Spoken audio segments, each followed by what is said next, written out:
Atarraya presenta audiohistorias, voces que cuentan. Periodistas porfirianos, entre la cárcel y el Congreso, por Arturo Ríos. A lo largo de la historia, gobernantes y medios de información han establecido relaciones que suelen estar atravesadas por desavenencias, coqueteos, premios, amenazas más o menos veladas, promesas por cumplir y, en ocasiones, por represión pura y dura. Como cabría esperar, los vínculos que establece el poder con los comunicadores toman una forma particular dependiendo del régimen, de la coyuntura política y del carácter de los personajes que entran en contubernio o en conflicto. A continuación contaré una de estas historias. Una historia, querido escucha, que da idea de las posibilidades que tenían los políticos porfirianos para atacar a sus adversarios a través de la prensa, pero también de las oportunidades de los periodistas para convertirse en políticos exitosos. En los siguientes minutos no asistiremos a un relato de gloriosas batallas entre gobierno y periodistas opositores. Como escucharemos, la dinámica política de la prensa de la época era más compleja de como se ha caracterizado en algunas ocasiones. En este episodio, entonces, abordaremos una historia menos conocida, más prosaica y, si se quiere, más sucia. La lucha encarnizada y sorprendente entre dos periódicos muy importantes de la Ciudad de México en la década de 1890, cuyos directores y redactores se reconocían recalcitrantes porfiristas. Los personajes principales de este relato real son los periódicos El Universal y El Demócrata, sus directores Ramón Prida y José Ferrell, así como dos importantes miembros del gabinete presidencial, José Ives Limantur, secretario de Hacienda, y Joaquín Baranda, secretario de Justicia. En el fondo del escenario, el varias veces reelecto presidente Porfirio Díaz. En 1896, Díaz fue reelecto por cuarta ocasión para ocupar la presidencia.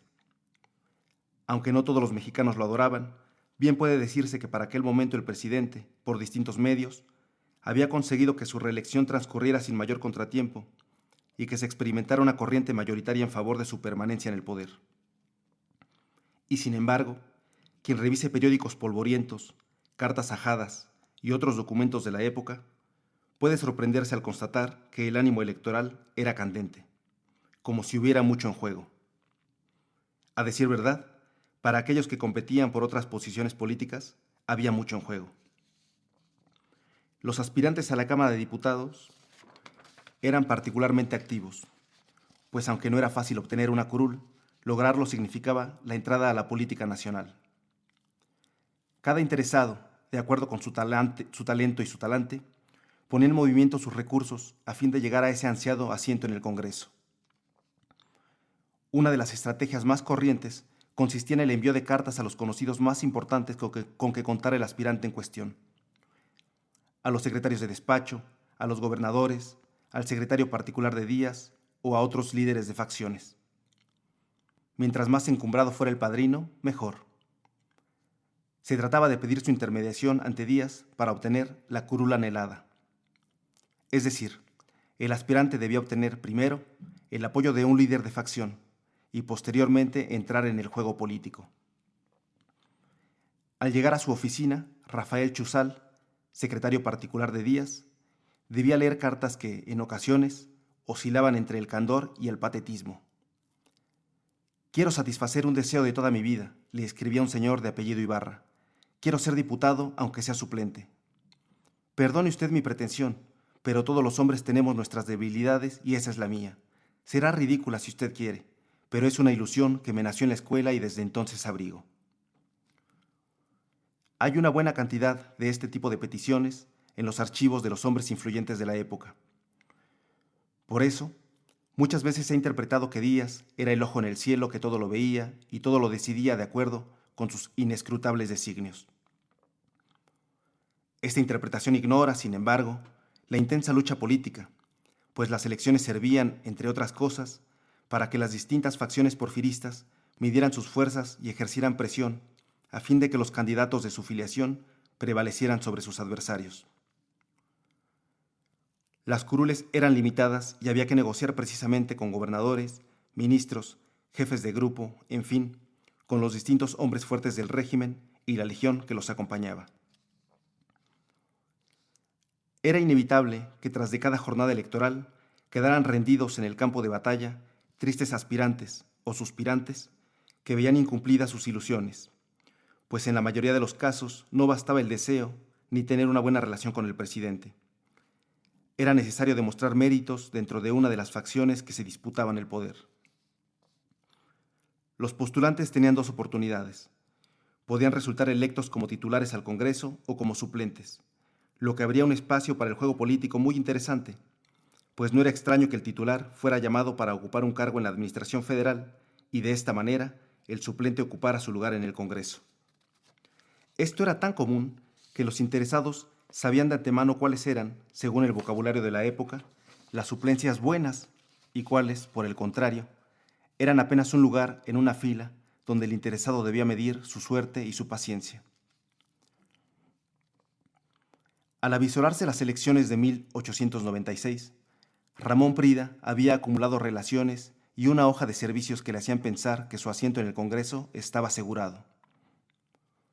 Para 1895, a sus 33 años, era considerado un hombre importante. Hijo de empresario, ya se había hecho él mismo propietario de la fábrica de cerillos La Latina.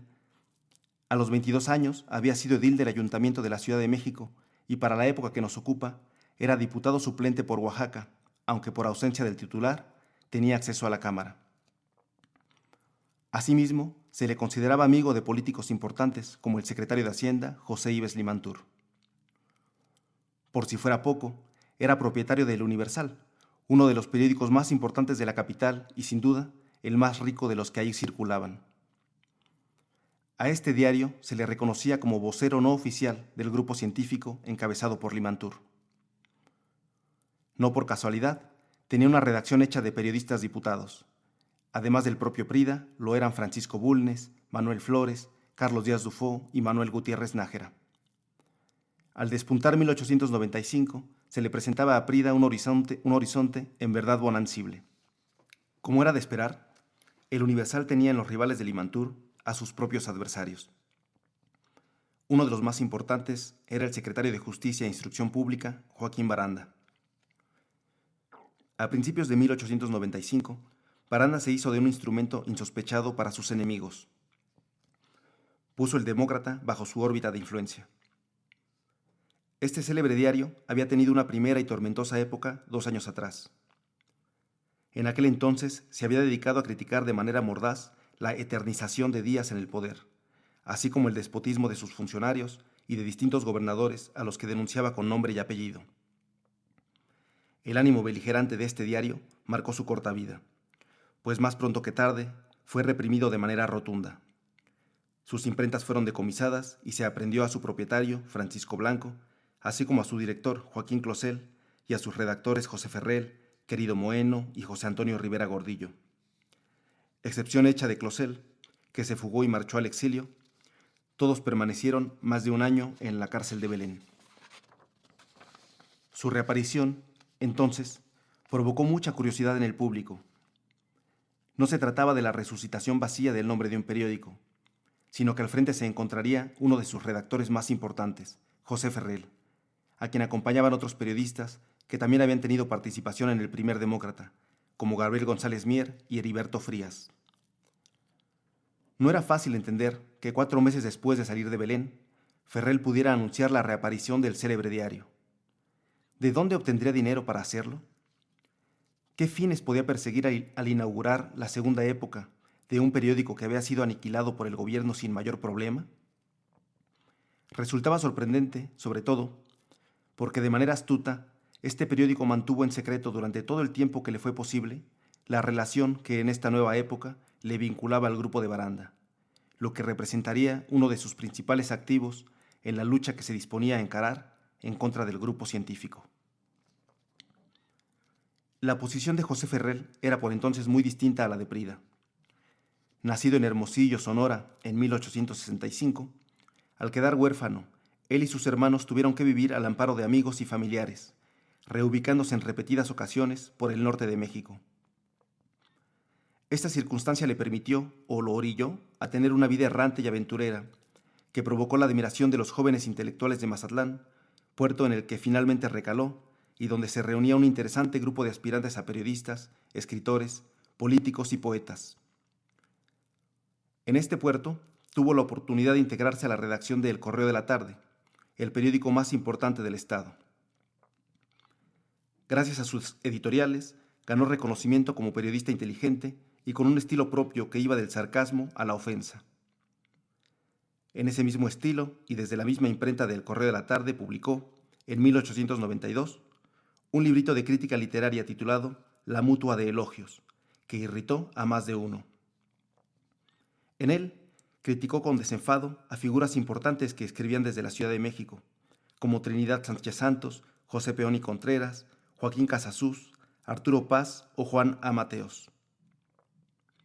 El capítulo que dedica a este último inicia así.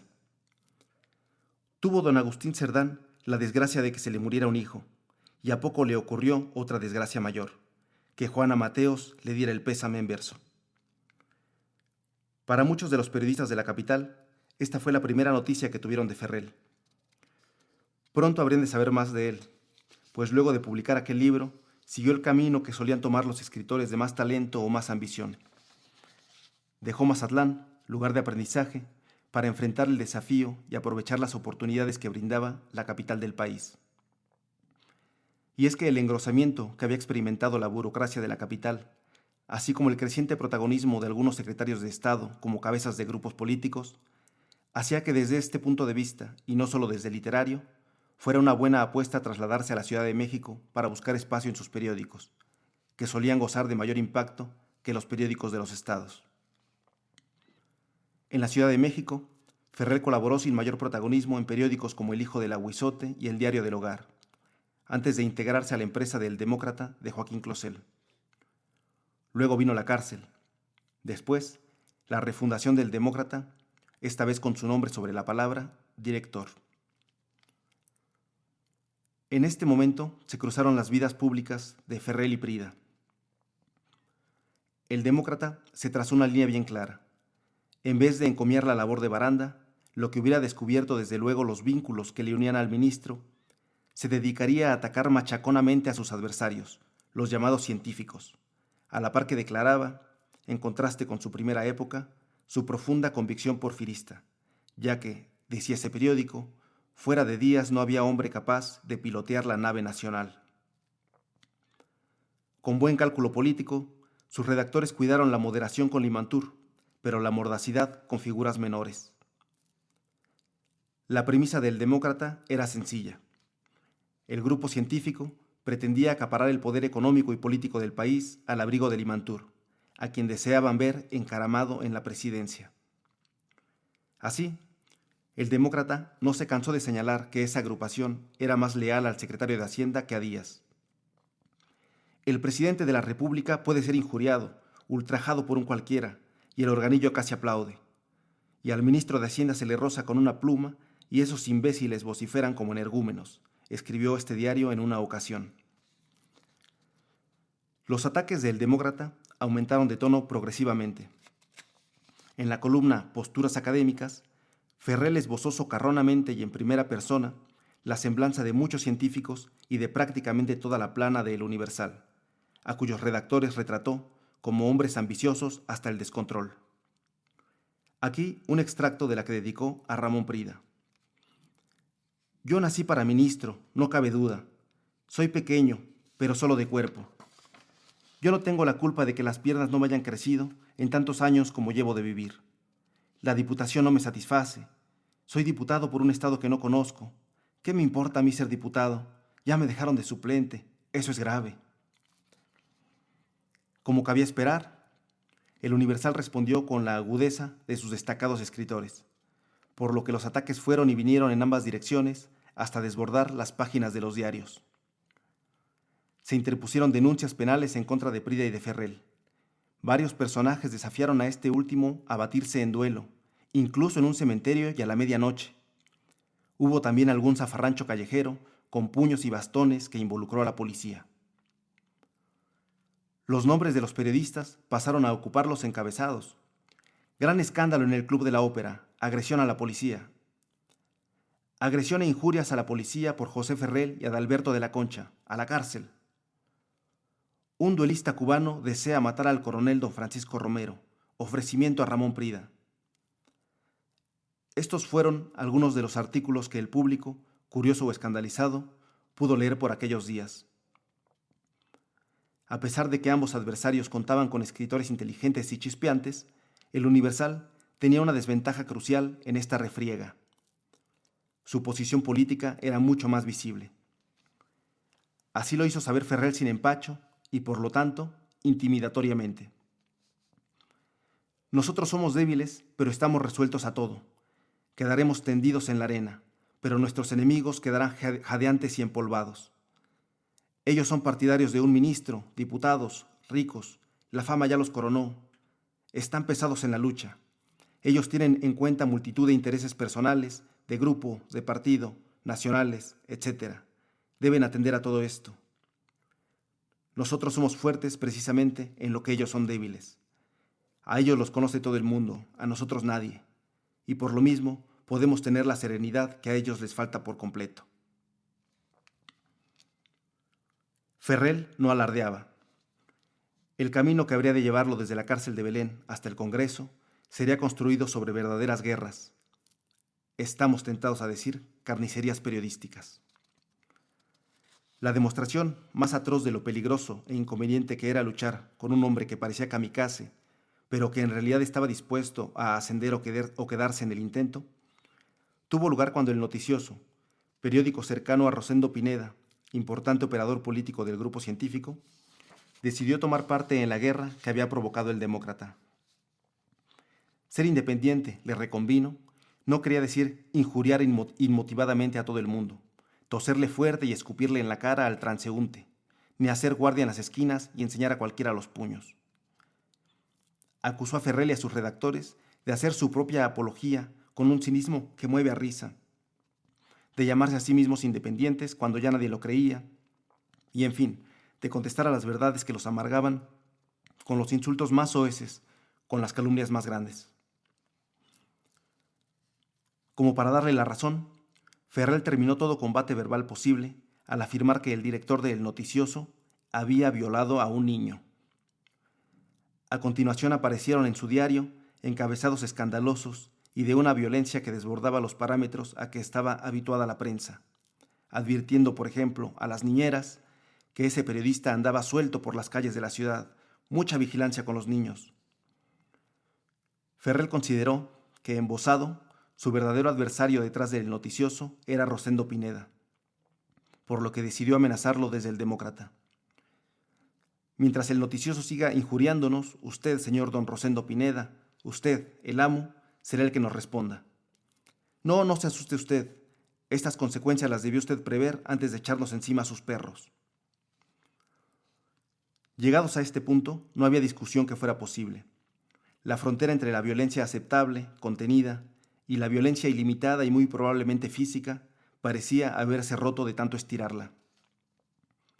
En este caso, el periodista afectado refrenó sus deseos de desafiar a duelo a Ferrell, pues sus amigos lo convencieron de que lo más conveniente era levantar una denuncia, por lo cual el director del Demócrata tuvo que pisar una vez más la cárcel de Belén.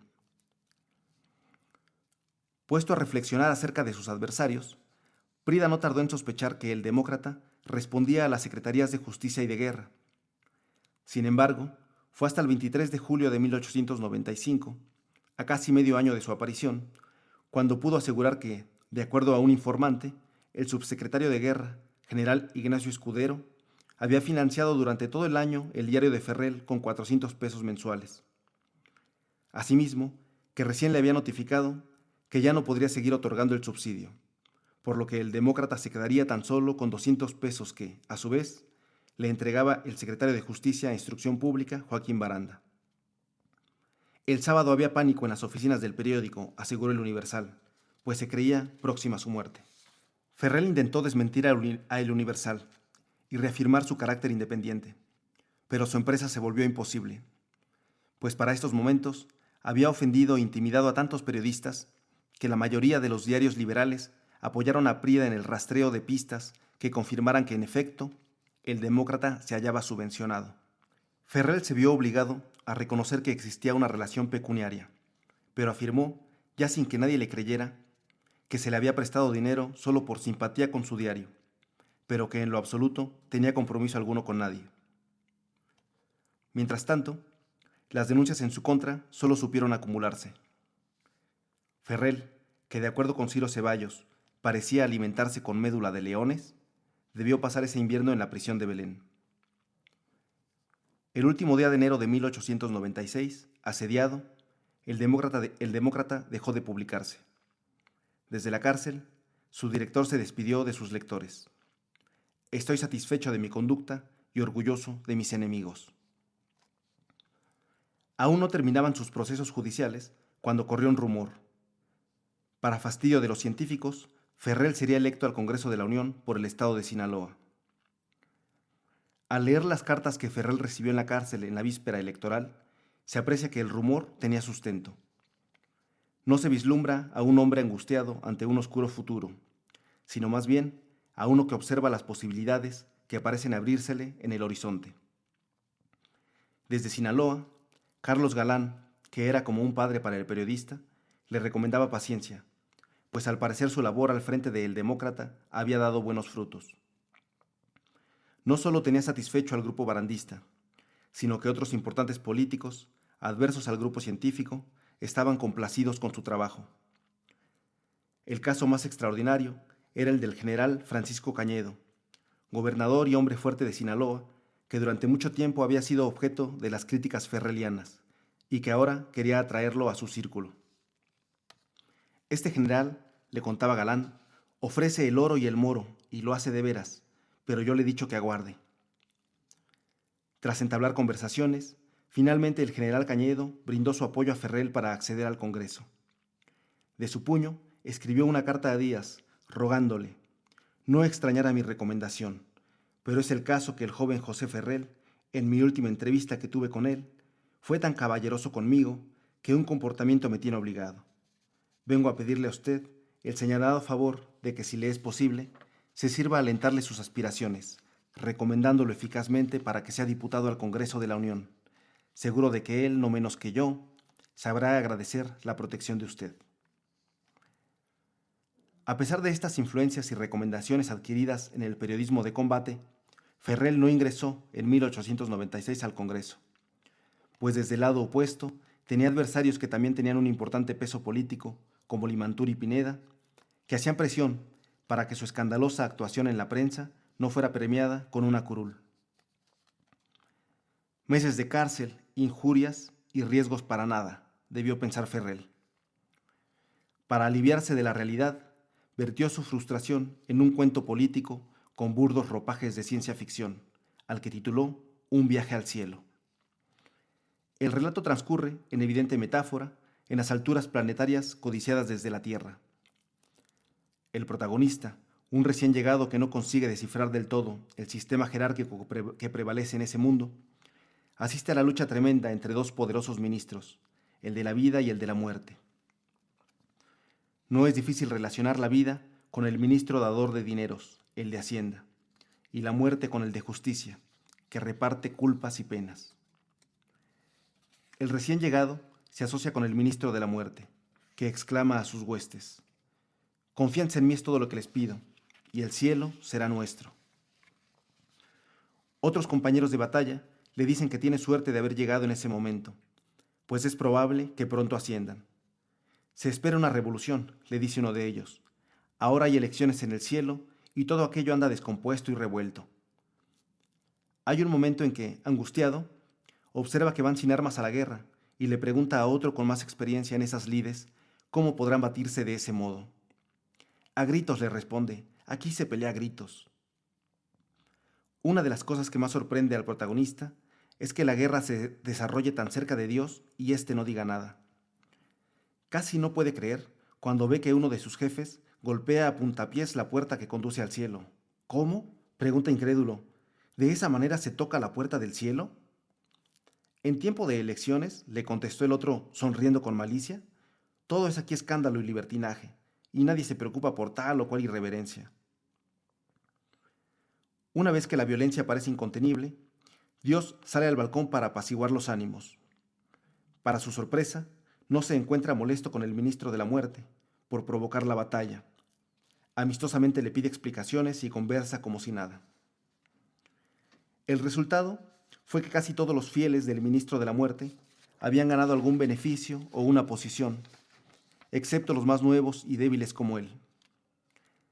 Eso se lo comunicó un compañero, que como casi todos, estaba más arriba en la jerarquía del grupo. Merced a las influencias del ministro de la Muerte, le dijo, se nos van a aumentar los fueros. Solo con ustedes ha sido inexorable la justicia, como que no hubo quien dijera una palabra en su defensa y han sido condenados a volver a la tierra. Si Ferrell destiló su decepción en la literatura, en el terreno político se mantuvo pragmático. Una vez fuera de la cárcel, siguió estrechando sus vínculos con el barandismo. Asistió a recepciones y ceremonias en honor de Baranda y comenzó a escribir en periódicos cercanos a este secretario, como La Patria de Ireneo Paz, diario del que llegaría a ser director por un breve periodo. Por su parte, Ramón Prida no había salido indemne de aquella lucha. Un episodio marcó el inicio de su caída. En uno de sus ataques cotidianos, el periódico de Ferrell publicó una carta supuestamente remitida por varios empleados del ramo de Hacienda. Los empleados anónimos se quejaban de un artículo publicado por el Universal, en el que se aseguraba que la presencia de Limantur había llegado a imponer orden y honradez en la Secretaría. Ellos aseguraron no habían requerido la presencia del ministro para volverse honrados, lo habían sido desde siempre. Puestos a escudriñar, Limantur tenía todas las facilidades para ser honrado, pues poseía una inmensa riqueza, era el candidato a la presidencia de los científicos y además, en última instancia, tampoco lo era tanto, pues recientemente había aprovechado sus influencias para cobrar un crédito al gobierno. A esta última insinuación respondió el mismo Limantur. Envió una carta a la dirección del Demócrata para exigir a Ferrell que demostrara la aseveración o se retractase, a la vez que ofrecía su palabra de no denunciar a ninguno de sus redactores para que se sintieran en la libertad de decir lo que fuera. Porque soy, aseguró, de los que creen que en casos como el presente no hay fallo mejor que el de la opinión pública. Astuto, Ferrell publicó la carta del secretario de Hacienda, ponderó su actitud valiente ante la prensa y le extendió una satisfacción, si bien aclaró, de manera un tanto mustia, que nadie de la redacción lo había acusado de nada, sino varios empleados. En este momento, prevaleció en Prida el deseo de desquite sobre la racionalidad política. Desde el Universal, contradijo a Limantur al afirmar que, aunque loable, la buena intención del ministro al no denunciar a El Demócrata era equivocada. Llegó a decir incluso que la generosidad del secretario de Hacienda estaba prohibida por ley, pues la difamación se perseguía de oficio. No pudo soltar el tema y enfiló sus ataques contra Baranda, sin que el hecho de dejar mal parado a su líder de partido lo detuviera. En el presente caso, exclamó el Universal, el señor Limantur ha podido sostener su promesa de impunidad hecha a los redactores del Demócrata gracias a la conducta caballerosa del señor Baranda, secretario de Justicia, quien antes de atropellar la promesa de su colega ha preferido faltar a su deber.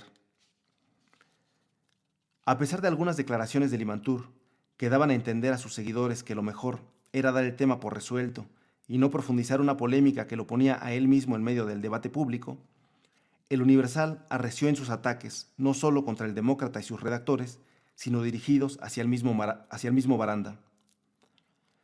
Una vez que Limantur se convenció de que lejos de ayudarle le perjudicaba, el Universal perdió la subvención, lo que el Demócrata celebró, no sin razón, como un triunfo propio. En el fragor de esta polémica ocurrieron las elecciones, en las que Prida todavía alcanzó una curul como diputado suplente por el distrito de Lerma, Estado de México. Como el propietario de la curul era el coronel Manuel Plata, que se hallaba ocupado en una encomienda del gobierno federal, Prida ingresó una vez más al Congreso. Sin embargo, quizá por despecho o por una mala lectura de su situación, Prida no dejó de atacar a Baranda, haciendo caso omiso de las señales que le anunciaban la probabilidad de perder los apoyos políticos que hasta entonces había conquistado. Lo que pasó a continuación muestra una de las posibilidades que se desprendían de la elección de diputados propietarios y suplentes. El gobierno ordenó al coronel Plata que terminara las tareas que tenía encomendadas y ocupara su curul, por lo que Prida se vio obligado a abandonar el Congreso. Acto seguido, un señor de apellido Morán lo denunció por difamación. Desaforado, el otrora intocable Prida fue a parar a Belén, algo que un año antes nadie habría podido imaginar. Gracias a los importantes amigos que tenía, no tuvo que pasar una sola noche en la cárcel, pero el mensaje era bien claro. Esta vez, Prida dio acuse del golpe, pues nada más salir de Belén, partió rumbo a los Estados Unidos. A su regreso, hizo costumbre delegar la dirección del Universal. Menos de un año después, vendió el periódico, que por algún tiempo fue uno de los más poderosos del país, para dedicarse a su profesión como abogado. Antes de venderlo, en julio de 1897, a Eusebio Sánchez Icía, hizo un último intento por recuperar la confianza de Díaz, ya que la de Limantur parecía imposible. Fue este último, sin embargo, quien se lo impidió. Lo que Prida ofreció a través del secretario de Gobernación, Manuel González Cosío, fue poner el Universal a disposición de Díaz por la suma mensual que el presidente quisiera. En carta dirigida a Limantur, más como notificación que como reproche, Prida escribió: «El señor González Cosío me dio las gracias en nombre del presidente, manifestándome que nada podía hacerse, no obstante mi buena disposición, por la resistencia de usted a hacerse el contrato». Prida continuaría con sus negocios y su profesión, pero no conseguiría volver al Congreso hasta que transcurrieron 10 años de los acontecimientos aquí narrados. Por su parte, en 1898, Ferrell pudo ingresar al Congreso mediante una suplencia, de las buenas, por un distrito del estado de Aguascalientes. Es interesante observar que los protagonistas de la política de aquellos años no percibían haber llegado a un momento sin retorno. Al contrario, sabían que después de una elección vendría otra elección, y que así como era importante obtener triunfos en la más próxima, también lo era estar preparados para encarar el mediano plazo. Esto, como puede apreciarse en el caso aquí relatado, tenía fundamento. Tras las elecciones de 1896, a pesar de la vigorosa campaña de desprestigio que emprendió el demócrata, Ferrell no obtuvo la curul y los diputados redactores del Universal conservaron las suyas. Si aquí detuviéramos esta historia, podría concluirse que nada había cambiado. Sin embargo, no era así. La disputa era de más aliento y para 1898, Ferrell inauguraría una carrera de 10 años en el Congreso y Prida, una vez poderoso, ya no tendría lugar en él. Ferrell no abandonó la Cámara de Diputados hasta 1908, un año antes de contender por la gubernatura de Sinaloa, que había quedado vacante tras la muerte del general Cañedo. En esa ocasión, Ferrell resultaría derrotado por Diego Orredo, miembro de una de las familias adineradas de Sinaloa y hombre cercano a su adversario favorito, José Yves Limantur. Pero esa es otra historia.